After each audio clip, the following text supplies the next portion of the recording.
The death of an asylum seeker and the bashing of two more by police have inflamed tensions at Australia's offshore detention centre on Manus Island. The small community on the island is struggling to deal with the ongoing presence and behaviour of detainees who were released from detention after a court found they were being held illegally. They and residents on Manus Island fear there will be more violence, while the asylum seekers wait for the chance to be resettled in the United States. Our Papua New Guinea correspondent Eric Torchek went to Manus Island to file this report.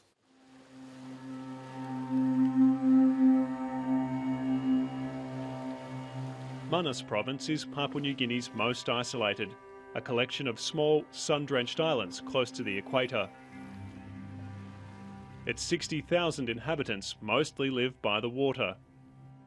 Every day, many come to the biggest island, Manus Island, where they can sell their catch or their produce at the market in the town of Lorengau.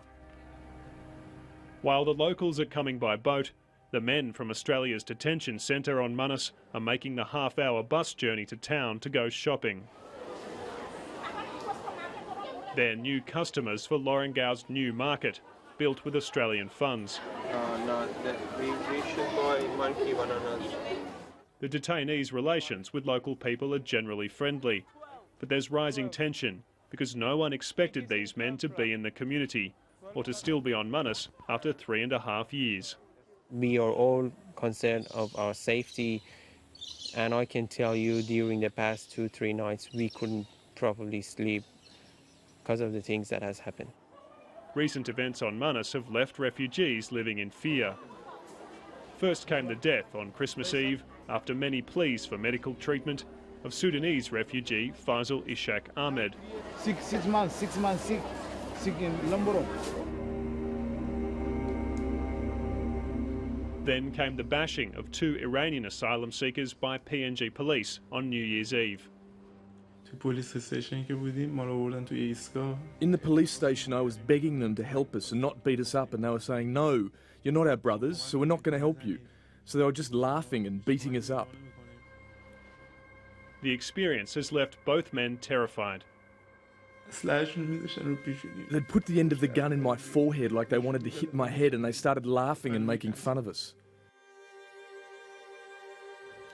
I was beaten up so badly with sticks and batons and a gun in my head and back, and I was so dizzy I couldn't feel anything. The asylum seekers believe officers were taking revenge because the detainees resisted a police search of the detention centre several weeks ago.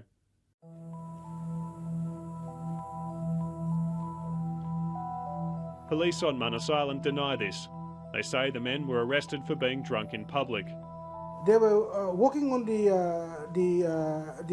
public road, and they were causing nuisance to the motorists travelling along that road, and also the people walking on the road.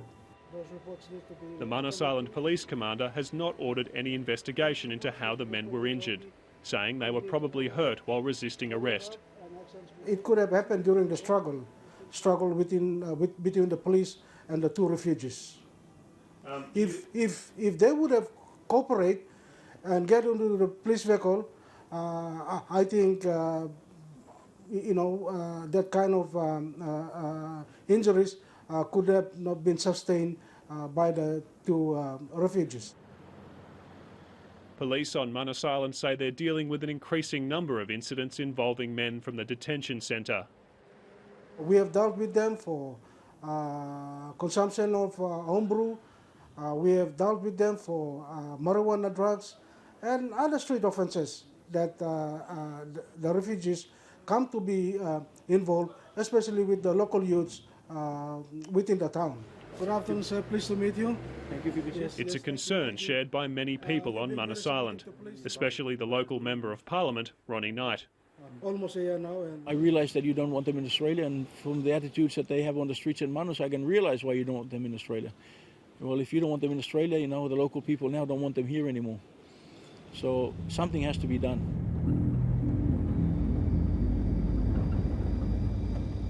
Mr Knight says detainees from the centre are taking to the streets of Lorengau after dark, looking for drugs, alcohol and women. On the right here, there's a bunch of asylum seekers here. He says the men are becoming involved in crime, and local people are increasingly angry at their behaviour.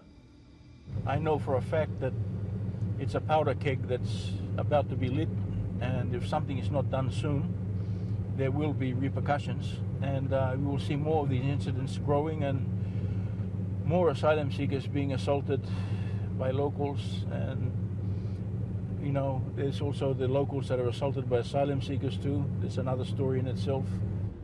Well, I can foresee more deaths, and the deaths that I see are going to be at the hands of locals.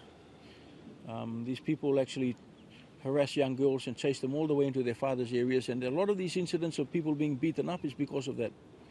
And you know, if they keep doing it, eventually somebody's going to go a bit too far on them as well, and somebody's going to get killed, and it's going to be another issue again.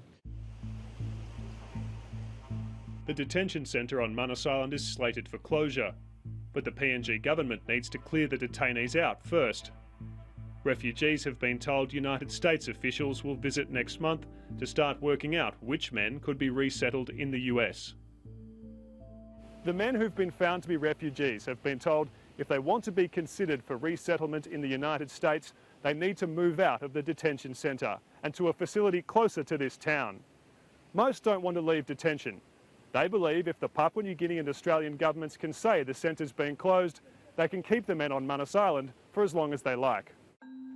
This has left the refugees with little to do but wait and hold out against demands for them to move.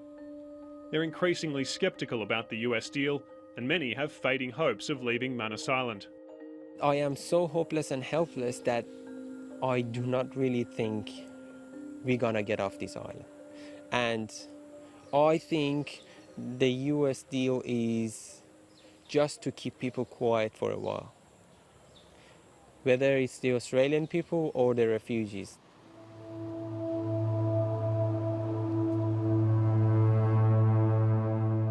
Life on Manus Island might look largely unchanged, but the presence of the detainees is having an undeniable effect on this community.